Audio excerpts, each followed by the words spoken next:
The conversation started in the living room on a Saturday morning. Clara was standing next to a bookshelf with her arms crossed. I, Marcos, was sitting on the sofa adjusting my sneakers as if I were going out for a run. "I want a divorce," she said bluntly. I froze with the laces in my hand. "Can you repeat that?" I asked, not because I hadn't heard her, but because I needed a second. Clara rolled her eyes. "Come on, Marcos. You had to see it coming. Our relationship has been dead for years." I stood up slowly. "We've argued, yes, but that's not the same as being dead. You're predictable." She snapped in an annoyed tone. "I know what you're going to say before you say it. Everything about you is routine, safe, boring." I looked at her, without raising my voice, "And that's why you're leaving." She smiled as if it bothered her that I wasn't reacting. "That's why I stopped wanting to come home." I shouted it. I didn't throw anything. "Then you'll finally see how strong boring can be," I told her. Her face changed for an instant, something like shame. I noticed it. "What is that supposed to mean?" she asked, pressing her arms tighter against her chest. "That I'm not going to be your springboard. If you finish for real. But don't disguise it as if you were doing me a favor." Clara let out a short laugh. Bitter. "Ah, now you're going to play the victim." "No," I replied, taking a step closer. "I'm not the victim. I'm the one who paid the mortgage, the one who cooked on Sundays, the one who stayed when everything got complicated while you disappeared." That I disappeared. She raised her voice, flushed. "You stopped trying." I said, "You got bored and decided that was enough to prepare your exit without talking to me." "I haven't been unfaithful to you," she spat. "I didn't say that," I replied. "But preparing your escape as if it were a weekend plan is another form of betrayal." Clara turned and started pacing back and forth. "You always twist everything. I need something real. Emotion, passion. Here I feel invisible." "You chose to feel invisible." I told her. "I didn't stop seeing you. You stopped being there." She stared out the window with her jaw tense. Then she dropped a phrase that made it clear this was an outburst. "I've already talked to a lawyer." She wasn't testing the waters. She was executing. "I imagined it." I replied, "You've been treating me like a stranger for months." "I thought you would fight for us." She murmured. Lower. "I'm not going to fight for someone who already has their parachute on." The silence dragged on. I passed by her side, picked up the keys from the table, and headed to the door. "You're free, Clara," I said without looking at her. "We'll see how exciting it feels when euphoria wears off." I left the house we had bought together and closed the door. The air outside seemed lighter, but I also knew clearly that what was coming wasn't a quick ending. I drove aimlessly for a while without music. The streets were almost empty. I realized where I was when I passed a roadside bar on the way out toward Mostel's. One that Clara and I used to go to some Sundays. I wasn't furious. What I felt was a constant pressure in my chest, as if my body was slow to accept what had just happened. "You're predictable. Our relationship is dead." I repeated that to myself in a low voice, more out of disbelief than anger. Really, being consistent was a flaw. I had been the one who handled the practical things when she couldn't, the one who held the basics. I parked behind a public high school in a side area where there usually wasn't anyone. I turned off the engine and stayed still. That's when the question hit me. How long had I been pretending? How many dinners with a smile that wasn't real? How many I love yous out of habit? The phone vibrated in the passenger seat. It wasn't Clara. It was a weather alert, sharp drop in temperature. I couldn't help thinking that the drop had already arrived, only I hadn't accepted it yet. A few months later, I found myself sitting in front of a table in a courthouse, wearing a suit that felt stiff and the sensation of listening to strangers discuss my life. Clara was on the other side, dressed in white. Next to her, her lawyer, Victor Seabrian, with a confident, almost mechanical tone. "Your Honor, this is a clear case of emotional abandonment," he was saying. "My client has endured for years a relationship in which Mr. Rebus, although he fulfilled materially, has shown himself absent in the affective realm." She felt invisible. It is reprehensible that she seeks her freedom. Clara looked at me for an instant and smiled with that confidence of someone who believes they have already won. My lawyer, Alvaro Medina, around 60, stood up calmly. He had a thick folder.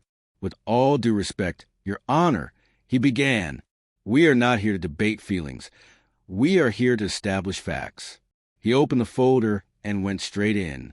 "For 10 years, Mr. Rebus sustained the home, paid the mortgage, assumed loans, expenses, and supplies, took care of the accounts. He maintained stability during periods of unemployment of Mrs. Rivas. He placed documents on the table, bank statements, bills, receipts, declarations, all in his name and paid on time." He added, "And we also provide messages where Mrs. Rivas comments to friends that her husband seemed too stable and not exciting enough, and that she missed uncertainty." The courtroom fell silent. Clara shifted in her chair. Alvaro looked at the judge. "Mrs. Rivas has a right to divorce, of course, but what does not correspond is to reward abandonment and turn it into a patrimonial advantage. The home was built, maintained, and sustained by my client. We ask that the division reflect real conduct and contribution." Clara's lawyer tried to intervene, but Judge Salas raised her hand. "I have heard enough," she said, and quickly reviewed the papers. Then she spoke slowly, without dramatics. "In the division of assets, the history, conduct, and contribution are valued. Mr. Rebus has demonstrated consistency, responsibility, and compliance. Mrs. Rivas, your decision to end the marriage is not on trial. What is on trial is your claim to leave while maintaining independence and at the same time benefiting from the economic stability provided by your spouse." Clara blinked as if it didn't fit. "Exclusive ownership of the home is awarded to Mr. Rebus with immediate effect. Mrs. Rivas must vacate it within a period of 14 days. Clara's confidence unraveled in a second. She leaned toward her lawyer, whispering angrily, but it no longer mattered. The judge concluded the session. I stood up, buttoned my jacket, and nodded respectfully before leaving. As I passed by Clara, she grabbed my arm. "Marcos, this isn't fair," she told me through gritted teeth. I stopped just long enough to look at her. "It's not justice," I replied. "It's just that you're not used to seeing it fall on someone else's side." I let go and continued walking toward the exit, without euphoria, just with a clear sensation that for the first time in a long time the weight was starting to loosen. 2 years after the trial, my life was different, not by luck, but by decisions. The house was still mine, but it was no longer ours, and I no longer lived thinking about what was missing. Now I was with Irene. We had built a calm routine, without strange twists. Irene had a direct way of being in the world, kind, but without naivety.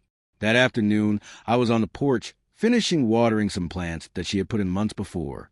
Low music could be heard from inside, and the normal sound of the house when everything is in order. The doorbell rang twice in a row, as if the person outside was afraid they wouldn't open.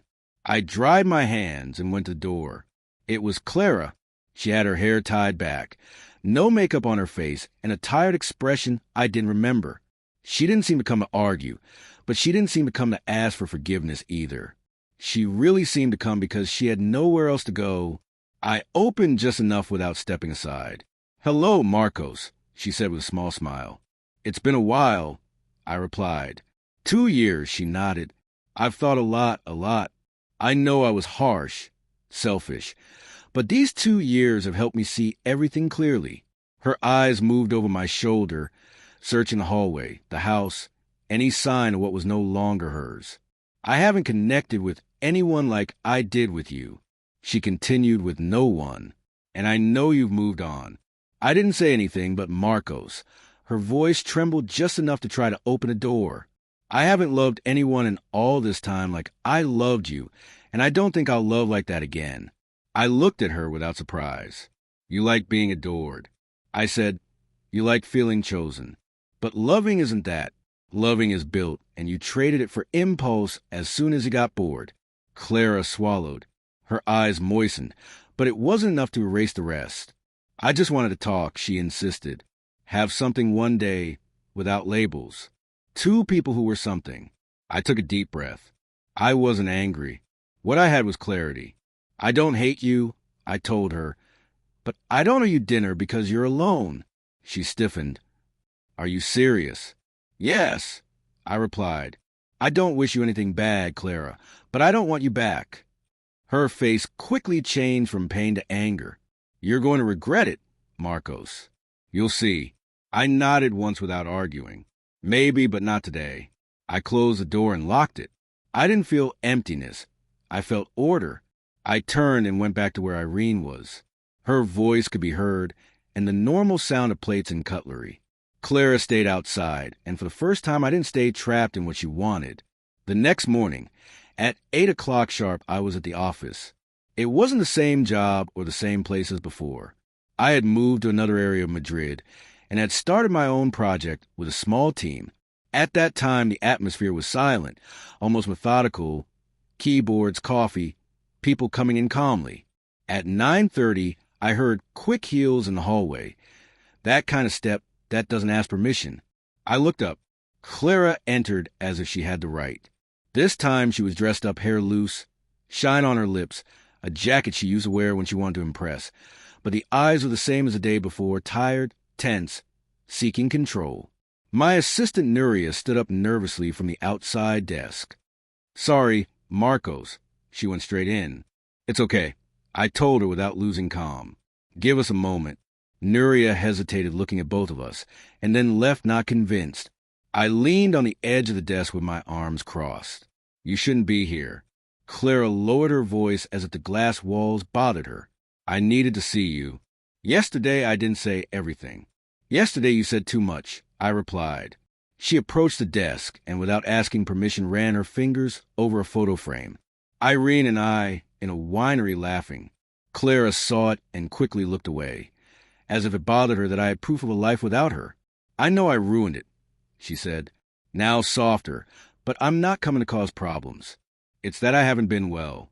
I've been very alone." I noticed movement on the other side of the glass. Some colleague had looked and then pretended to work. "You can't come here."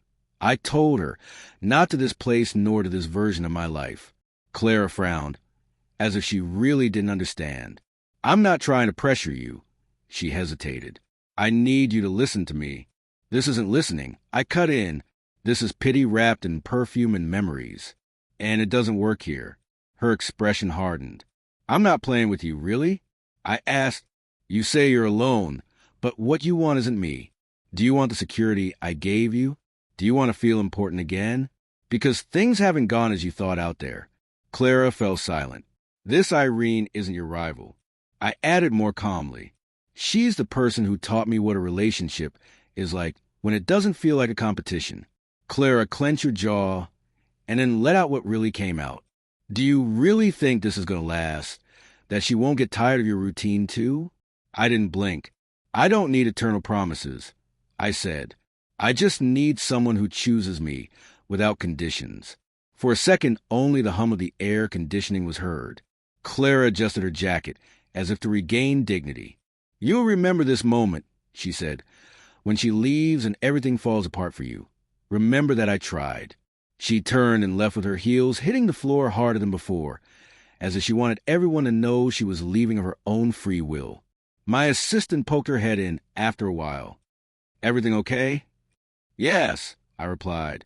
"She's not coming back." And I wanted to believe it. But when night came at home, that usual calm felt strange, not out of fear, but because of an idea that stuck with me late. I never told Clara where I worked. That night, I stayed wandering around the house, without doing anything useful. Clara's visit to the office didn't fit. It wasn't coincidence. I hadn't told her where I was, nor did she have any reason to know. That meant she had searched for it or followed me. Irene texted me, "Honey, I'm getting out late from Pilates. Do you want me to pick up something for dinner?" I stared at the message longer than necessary. Irene knew nothing about Clara. I hadn't told her so as not to burden her with something that in theory was already closed. At that moment, I understood it had been a mistake.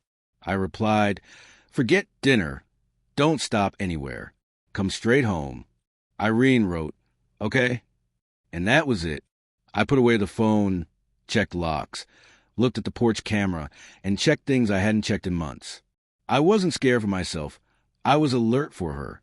Irene trusted people, opened doors, and Claire was good at entering where others didn't see the danger. I waited by the window until I heard the car and the key. Irene came in, and I tried to explain without dramatizing. I told her that Clara had shown up first at home and then at my office, and that I didn't understand how she got the address. Irene listened in silence, with her jaw clenched. "And why didn't you tell me before?" she asked, more hurt than angry. "Because I thought you would go away." I replied, "I was wrong." Irene nodded. "That's it. If she shows up again, I'm not going to act like she doesn't exist," she said. "But I'm not going to let her set the pace either." That calmed me a bit. It lasted until the next morning. The day started normal. Coffee, light coming into the kitchen, the house silent. I had the phone in my hand when I saw the first post on social media.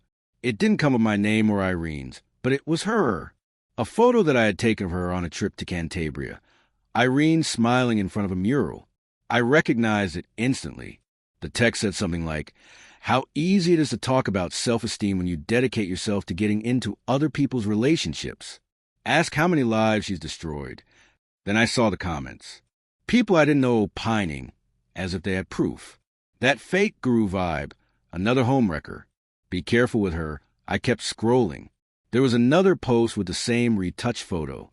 This time the name of the center where Irene taught classes was visible clearly enough.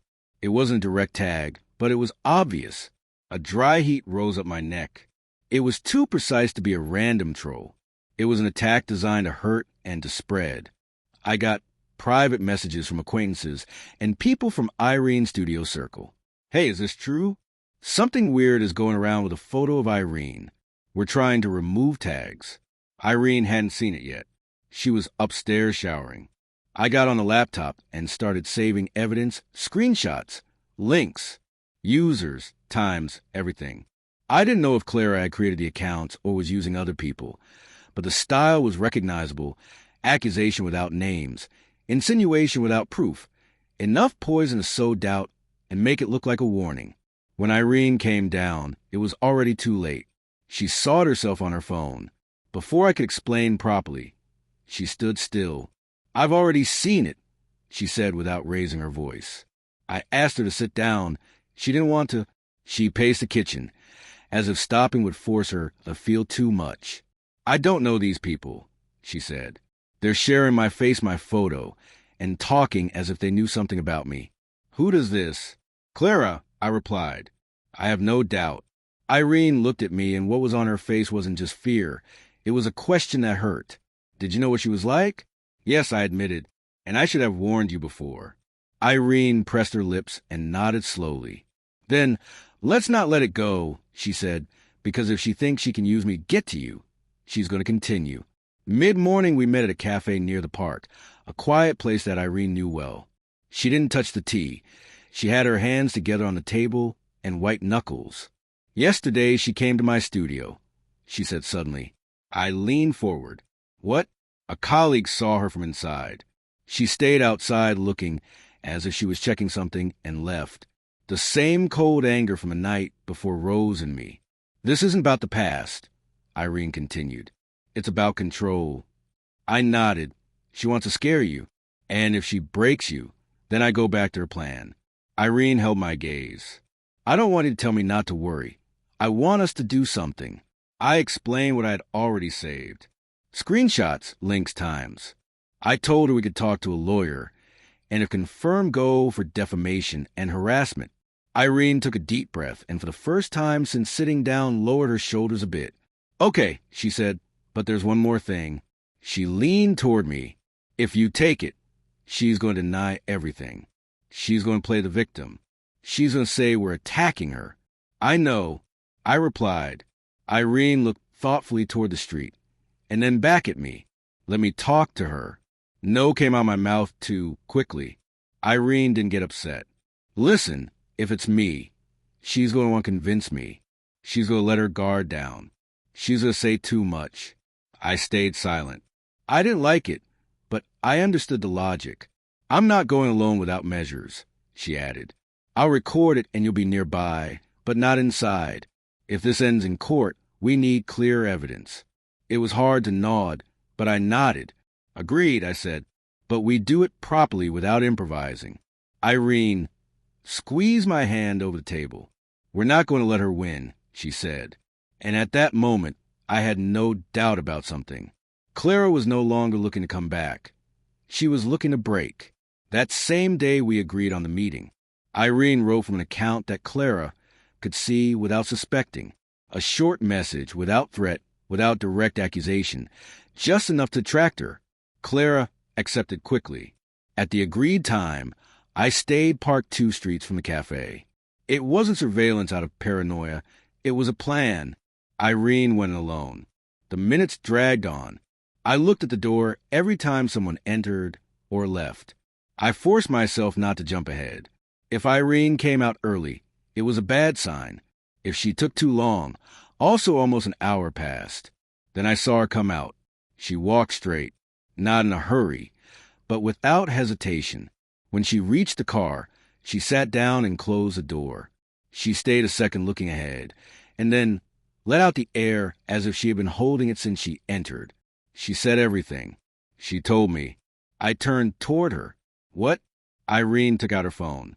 She admitted it. The profiles, the posts, coming to the studio, everything she said with a calmness that scares. "You recorded it." Irene nodded and showed me the screen. "Audio. Clear. You can hear her voice and everything is understood." I stared at the phone without speaking. Not out of surprise, out of confirmation. Irene touched my arm. "Don't go blank now," she said. "This is what we needed." I nodded slowly. I knew the worst hadn't passed yet, because Clara, when she felt cornered, didn't retreat. She changed method. And that same night we confirmed it. It was just after 9 at night when the doorbell rang. We were on the sofa, the movie on, but without real attention. Irene had her head resting on my shoulder. The doorbell rang once, and immediately another louder. We looked at each other. No need to speak. Irene got up first. She wasn't nervous, or at least she didn't seem it. She walked to the door calmly and opened it. Clara was there. She was dressed in a way, as if trying to look like someone else. Leather skirt, too intense perfume, heavy makeup. But what gave everything away wasn't the clothes. It was the eyes. She had the look of someone coming to impose something, not to ask. Before Clara could say anything, Irene smiled and raised her voice toward the inside. "Honey, your ex is here, and it doesn't look like she's come to say hello." I got up and went to the entrance without hurry. Clara alternated her gaze between Irene and me, looking for the crack she hadn't found anywhere else. "Marcos, can we talk alone?" She said, "No." I replied. I took out my phone, opened the audio, and pressed play. Clara's voice filled the doorframe clearly. You could hear, without doubt, the essentials that she had created the post, that she had followed Irene, that her intention was to provoke and break the relationship so that I would become available again. Clara stood motionless, her face tensed and then went pale. "You recorded me?" she said, almost breathless. "No," I replied. "She recorded you?" Irene didn't move. Clara tried to recover quickly, as she always did when something turned against her. "This is illegal. It's not in a case of harassment and defamation when the recording is made by one of the participants in the conversation," I said without raising my voice. "And whether you like it or not, this is legs." Clara clenched her teeth. "You're making a mistake. She's not who you think." I looked at her without blinking. "I know perfectly well who Irene is, and I also know who you are." Clara swallowed, and for the first time in all this time, she sounded truly broken. "I still love you." My voice didn't tremble. I didn't stop playing the audio and took a step inside. "Don't show up here again," I added. "Not at my house, not at my work, not near Irene." Clara opened her mouth as if to argue, but nothing useful came out. She looked at Irene, then at me, and her expression changed contained rage. "You're going to regret it." She let out already without tears. Irene just held her gaze. Clara expected Irene to shrink. It didn't happen. I closed the door, locked it. The sound was clean, definitive. We stayed a second in silence in the hallway. Irene looked at me as if to confirm I wasn't going to give in out of tiredness. "It's done," she said. "No," I replied. "Now we close it properly." The next day, we contacted a lawyer and presented everything. Screenshots of the posts, messages, testimonies from the studio, and the full audio. We didn't try arrangements. Clara had already crossed too many lines. The process was faster than I expected because this time there was direct evidence. Clara tried to delete accounts and remove posts, but that didn't undo what had already spread, nor cancel the damage. When the hearing came, Clara couldn't maintain the same confidence as in the divorce. She sat with her gaze down, silent, without that smile she usually used to provoke. The judge listened to the audio, reviewed the reports, and gave the resolution without beating around the bush, restraining order and measures for defamation. In addition, record was made of the stalking conduct. Clara didn't argue in the courtroom, just pressed her lips and stared at the table as if she finally understood that strategy had no way out. After that, she disappeared from our surroundings. There was no goodbye, no final message. She left the city and didn't appear again. I didn't feel victory. I felt closure. As the weeks passed, the house recovered its normality. Irene went back to the studio, without looking over her shoulder all the time. I stopped checking locks as if expecting something. We didn't talk about it every day. We didn't turn it into a topic. It was precisely what Clara had wanted, to occupy space. We didn't give it to her. Months later, one afternoon with nothing special, we went to a viewpoint outside the city. It wasn't a movie spot. It was simply quiet. We brought a blanket and some food. We sat for a while, without needing to fill the silence. I took a ring out of my pocket. Irene looked at me as if she wasn't surprised, but still her eyes moistened. Not because we're perfect, I told her, but because when they've tried to break us, we've done the opposite, stayed firm. Irene nodded. Yes, she replied. I put the ring on her. We hugged without spectacle, like two people who had gone through something unpleasant and had decided to move forward without dragging it. And finally what remained of Clara was just that, something that happened and ended.